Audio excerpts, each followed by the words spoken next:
Alhamdulillahirrahmanirrahim. Buat jamaah yang baru bergabung, hari ini kita sedang membahas tema yang sangat bagus sekali, yaitu rumus mendidik anak dijaga Allah sampai surga.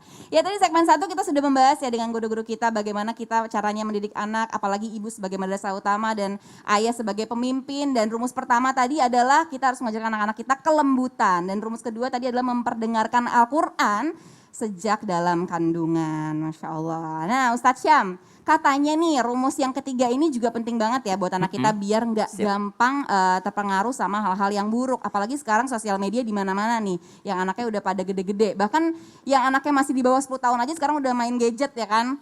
Nah, gimana nih Ustadz nih? Apakah rumus ketiga dalam mendidik anak agar Allah jaga hingga surga kelak? Silakan Ustadz Syam. Bismillahirrahmanirrahim. Tabik kembali guruku Habib Utsman, Ustadz Bani, Kak Acar dan seluruh guru-guru kami yang sedang menyaksikan Islam itu indah tanpa bermaksud menggurui ataupun mengajari, karena yang berbicara belum punya pengalaman.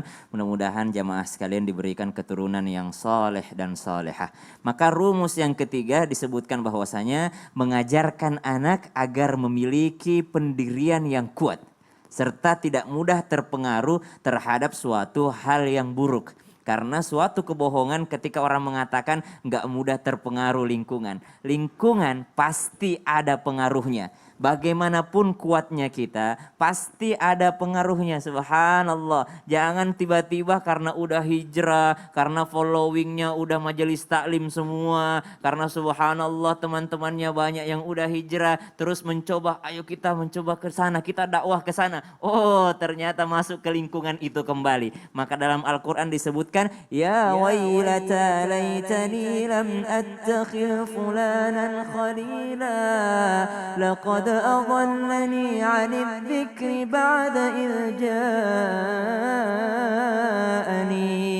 Penyesalan orang di hari kiamat karena salah pergaulan. Ya wailata laitani lam attakhidh fulanan khalila. Sungguh celaka aku seandainya aku enggak menjadikan dia sebagai temanku, si fulan ini menjadi temanku, sungguh aku tidak akan berpaling daripada jalan yang telah ditunjukkan oleh baginda Nabi sallallahu alaihi wasallam. Maka rumus yang ketiga yang disusun oleh teman-teman sekalian dari Islam itu indah, dari tim Islam itu indah mengatakan bahwasanya yakni menanamkan pendirian yang kuat. Dalam bahasa Islamnya, bahasa syariatnya disebut dengan keistiqomahan. Kapan itu? Di 7 tahun kedua dengan menanamkan pola pikir yang baik dan benar supaya kuat pendiriannya. Lihat daripada Luqmanul Hakim mengajarkan anak beliau, ya bunayya la tusyrik billah inna syirka la zulmun azim. Yang pertama diajarkan Luqmanul Hakim kepada anak beliau yakni ya bunayya la tusyrik billah. Langsung masalah teguh pendirian di sini. La tusyrik billah. Jangan engkau menyekutukan Allah. Langsung diajarkan ilmu tentang akidah, langsung ilmu ketauhidan. Bagaimana pentingnya pendirian yang kuat supaya tidak nanti menyembah selain daripada Allah Subhanahu wa taala. Inna syirka la zulmun azim. Langsung berbunyi ancaman karena sesungguhnya kesyirikan itu adalah suatu kezaliman yang sangat agung, suatu kecelakaan yang sangat luar biasa. Baru setelah itu Luqmanul Hakim mengajarkan aqimis shalah, kemudian wa'mur bil ma'ruf wanha 'anil munkar wa a'rid 'anil jahilin. Disebutkan bahwasanya engkau berjalan dengan rendah hati, dirikan sholat, tapi yang paling utama adalah bagaimana dia teguh pendiriannya, tidak melenceng akidahnya. Banyak sementara sekarang ini teman-teman ya, kita lihat di sosial media mereka tidak percaya lagi dengan adanya Allah. Mereka tidak percaya lagi dengan adanya hari kiamat. Bahkan kadangkala diambil lelucon. Ustadz, kalau misalnya surga udah ada, siapa dong ini? Kalau misalnya neraka udah ada, berarti udah dingin dong nanti. Karena udah lama banget diciptakannya. Jadi diambil malah dijadikan ajang bercandaan. Namun ini untuk menambah khazanah supaya bagaimana menanamkan dari kecil yang namanya ketauhidan. Lihat, para nabi Allah Subhanahu wa taala itu tidak memberatkan kepada anak-anaknya. Yang penting anaknya istiqomah dalam pendirian Allah adalah Tuhannya. Bagaimana Nabi Muhammad sallallahu alaihi wasallam tadi dicontohkan oleh guru kita Ustadz Bani Hashim bahwa sementara sujud saja itu cucu beliau itu dibiarkan untuk bermain di atas pundak baginda Nabi sallallahu alaihi wasallam. Kenapa? Karena kelembutan dan mengajarkan bahwa Allah itu bukan pemarah. Allah itu adalah Tuhan yang kita sembah, tapi kita harus memperhatikan orang lain. Bagaimana para nabi Allah? Nabi Ibrahim alaihissalam ketika bersama dengan Nabi Ismail alaihissalam, Nabi Ismail itu bawa kambing mendekati Ka'bah. Kalau mungkin orang tua zaman sekarang langsung dikatakan, kenapa kau bawa kambing masuk masjid? Ya gitu ceritanya. Tapi Nabi Ibrahim alaihissalam justru memanggil anaknya untuk membantunya, sehingga terjadilah yang namanya Hijr Ismail itu ya, bangunan Ka'bah yang cuma setengah. Kenapa cuma setengah? Karena yang bangun Nabi Ismail alaihissalam, tingginya baru segitu pada saat itu. Subhanallah. Jadi bagaimana para nabi Allah ini tidak memberatkan kepada anak-anaknya, namun menanamkan pendirian yang kuat bahwasanya Allah sebagai Tuhan kita, ketauhidan dan juga yang namanya akidah yang kuat. Masya Allah. Jadi balik lagi ya Ustadz ya, pola pikir anak nih benar-benar harus udah dibangun sejak dini ya Ustadz ya. Tapi kan tidak ada orang tua yang sudah berpengalaman kalau kata guru-guru kita. Jadi terus belajar gitu, sama-sama kita belajar. Ya contohnya Aceh Ustadz, jadi terus belajar nih pastinya supaya keislaman anak-anak kita kuat dan kokoh, Masya Allah. Amin amin robbal alamin. Nah jamaah, ini sebelum lanjut ya, ini ada sebuah video seorang anak yang diajak ngobrol sambil berbelanja oleh ayahnya. Seperti apa? Ini dia tayangannya. Bilang papa, mau, tadi udah beli baju, udah beli ini, nanti uangnya gimana? Kayak apa? Star Wars. Tanya Mama Gigi, motor beli mulu. Yang mana? Ambil aja semua 1, 2, 3, 4, 5, 6. Masa ambil semua? Ambil semua. Ya Kapan Allah. lagi mumpung ada jalan-jalan. Wey, bagus bos. Beli bagus. Kalah sama Rafathar gimana? Bagus beli Ini juga bagus, ini juga bagus. Ya ini bagus. Lu yang bayar, bagus ya. Nah Masya Allah. Ini kalau anaknya 1 nggak apa-apa ya Habib ya. Tapi kalau misalnya anaknya 3, 4 gimana nih Siapa Ustadz? tuh yang anaknya 3? Oh ya yang berbicara. Yang berbicara, subhanallah. Pengalaman gitu ya. Habib Usman, ini katanya rumus mendidik anak yang 4 ini bisa bikin anak kita jadi pintar, kaya, bahkan sukses di dunia dan akhirat. Masya Allah. Apa sih Habib rumusnya? Silakan Habib. Afwan Ustaz. Bismillahirrahmanirrahim. Allahumma salli ala Sayyidina Muhammad wa ala ali Sayyidina Muhammad. Rumus yang keempat ini adalah di 7 tahun yang ketiga. Di usia 15 sampai 21 tahun, Sayyidina Ali karamallahu wajha mengajarkan bahwasanya yang pertama, berbicara dari hati ke hati. Jelaskan dia sudah dewasa, dia sudah bertumbuh besar, harus kuat menghadapi sesuatunya, harus tegar menghadapi segala-galanya, harus menjadikan hati dan jiwa dan pemikirannya mengerti dan memahami mana yang hak, mana yang batil, mana yang benar, mana yang salah.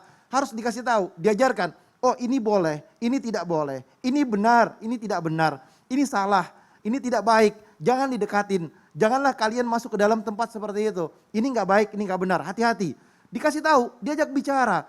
Sehingga apa? Sehingga ketika disentuh hatinya bukan dimarahin. Karena waktunya untuk menjadikan sebuah teman, menjadikan sebuah hal yang didekatkan dalam hati dan jiwanya. Bahkan anaknya akan menjadikan kenyamanan dan ketenangan terhadap ibu ataupun ayahnya. Dan apalagi yang kedua, memberi banyak kebebasan, tidak terlalu dikekang. Tetapi bukan dilepasin, tapi juga tidak dikekang banget. Yakni diajarkan syariat agama untuk dia dibebaskan segala sesuatunya, yang mengerti tentang hukumnya Allah Subhanahu wa taala, boleh keluar, pulang pada tepat waktunya. Boleh keluar dengan mahramnya. Boleh keluar, boleh ke sini ke sana dengan teman yang baik. Boleh ke tempat ini, ke tempat itu disertakan dengan niat, dengan tujuan yang baik. Sehingga apa? Dikasih kebebasan tapi tetap sesuai. Pegang handphone atau pegang gadget, iya boleh. Tapi ingat, jangan lihat hal-hal yang tidak baik. Boleh pegang sesuatu yang dimana dia punya komputer atau dia punya laptop dan lain sebagainya. Ingat, jangan melihat hal-hal yang tidak baik. Gunakan gadgetnya ataupun handphonenya atau media sosialnya dengan tujuan yang baik. Boleh dimilikin, tapi kalau misalkan dia tidak baik, dia melakukan hal yang tidak benar, maka wajib bagi orang tuanya untuk mengkatnya atau mencegahnya atau memberikan punishment kepada anak tersebut. Sehingga apa? Mengerti ini salah, ini tidak benar, dan ini tidak baik. Jadikan anak itu sebagai teman kita. Sehingga apa? Sehingga bisa saling berbicara, ngobrol, dan mengerti, memahami dengan tujuan yang benar untuk menjadikan anak tersebut anak yang soleh dan soleha.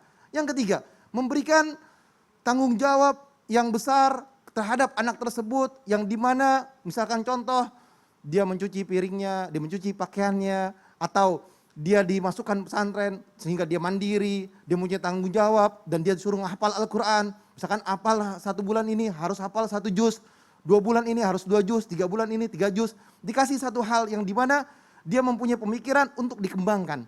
Sehingga apa? Sehingga anak tersebut mengerti dan memahami bahwasanya dia mempunyai tugas, yakni di dunia ini tidak lain dan tidak bukan untuk beribadah kepada Allah. Ayo kejar akhirat. Kalau kejar akhirat, insya Allah dunia dapat.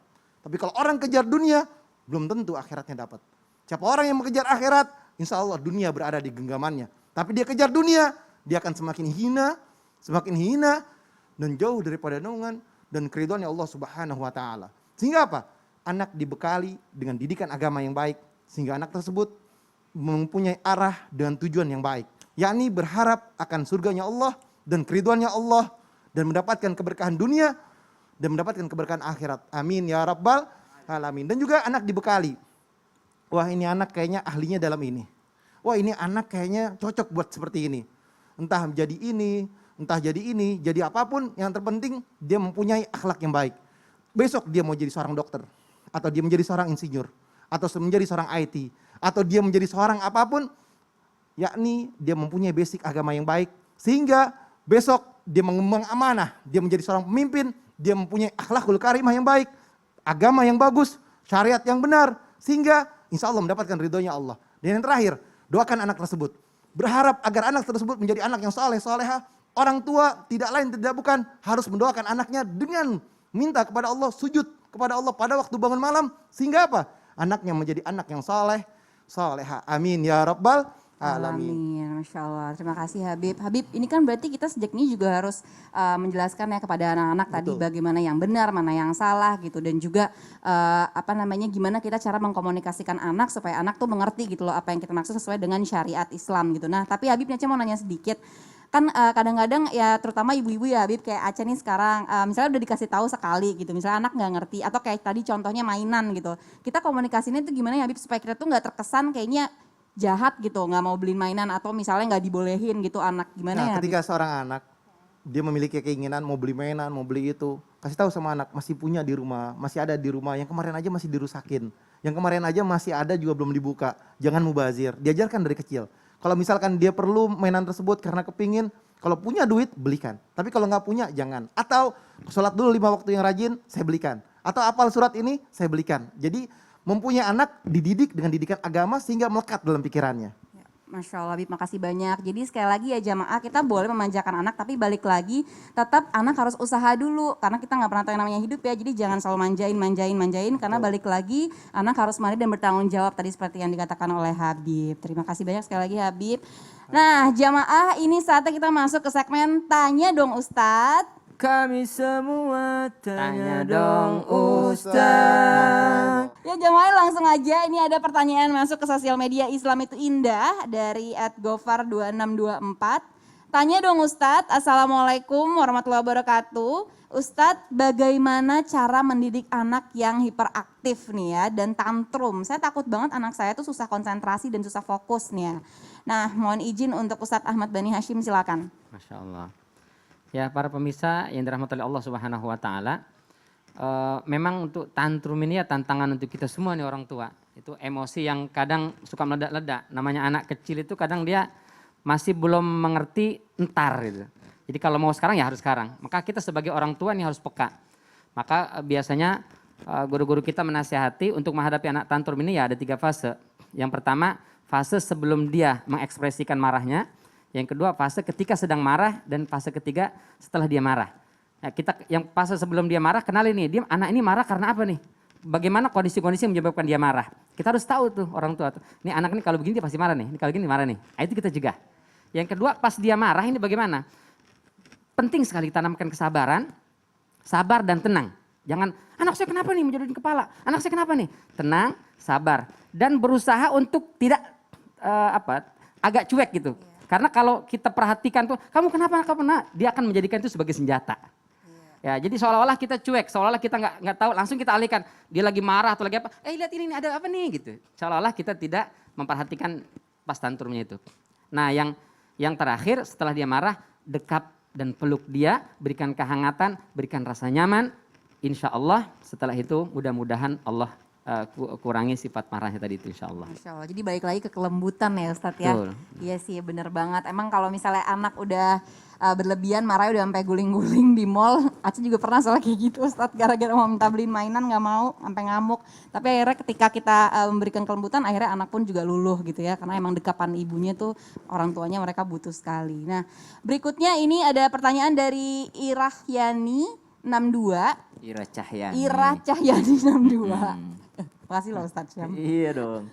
Tanya dong Ustadz, bagaimana caranya menjelaskan tentang sholat kepada anak umur 7 tahun? Nah silakan Ustadz Syam. Oh aku yang jawab nih, subhanallah.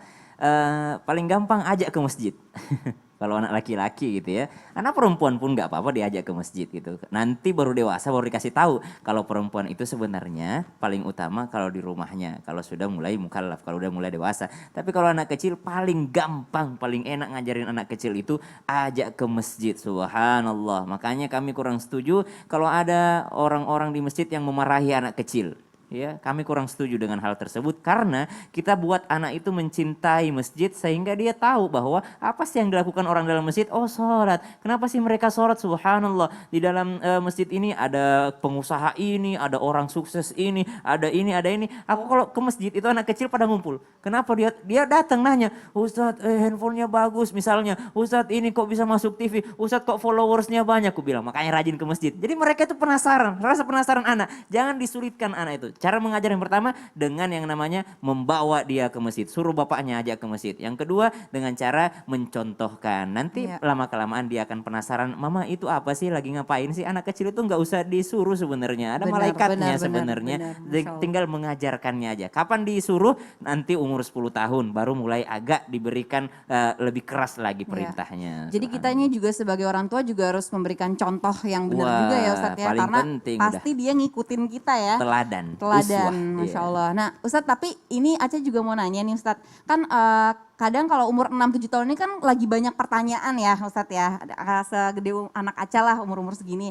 Nah gimana ya Ustadz supaya kita tuh bisa anak kita tuh nangkep bahwa sholat itu tuh supaya anak-anak tuh seneng gitu ngelakuin sholat. Jadi kadang suka nanya kenapa sih Bu kita harus sholat? Nah rata-rata orang tua suka jawabnya, iya ntar kalau nggak sholat ntar Allah marah loh. Jadi kayak seakan-akan tuh Allah tuh kayaknya kayak galak Allah tuh gitu. pemarah. Aku waktu kecil bayanginnya gitu Ustadz Bani. Iya, cuma kan kadang-kadang kita kalau sebagai ibu kan suka kayak gitu kan. Nah itu kita jelasinnya ke anak gimana ya Ustaz? Ya jawaban Allah aja, wa ma khalaqatul jinna wal insa illa liya'budun. Karena kita ini diciptakan memang untuk sholat, nah gitu aja. Kita ini diciptakan memang untuk sholat. Kapan kita nggak sholat berarti kita gagal gitu. Jadi memang kalau kau mau sesuatu itu sholat semuanya. Kalau mau kan mereka nanya di mana Allah, bagaimana bentuknya Allah. Kalau kau mau tahu jawabannya sholat nak. Gitu. Insya Allah. Iya insya Allah. Terima kasih banyak Ustaz ya, Masya Allah ya. Pelajaran hari ini kita banyak banget dapat ilmu-ilmu baru ya jamaah. Nah Ustadz Bani ini kan banyak nih ya kasus orang tua yang kewalahan di dalam mendidik dan menjaga anaknya. Karena si anak ini ada yang bandelnya ya subhanallah minta ampun. Dan Minta apa? Bandelnya minta ampun. Minta disayang. Oh Masya Allah. Ya kalau bandel berarti minta disayang nggak Ustadz Tani ya? Masya Allah. Dan sulit untuk diatur. Nah sebenarnya ada nggak sih caranya biar anak ini tuh mau nurut dan gampang diatur sama orang tuanya nih Ustadz? Ada insya Allah ya. Pokoknya anak itu kita didik, kita arahkan supaya dia nurut dan bisa diatur insya Allah. Jawabannya nanti kita akan bahas. Jadi digantung lagi nih ya Ustadz ya. Nah jamaah ini makanya jangan kemana-mana ya. Ini ada pembahasan seru sekali dari guru-guru kita. Jadi tetap di Islam itu indah. Jamaah alhamdulillah.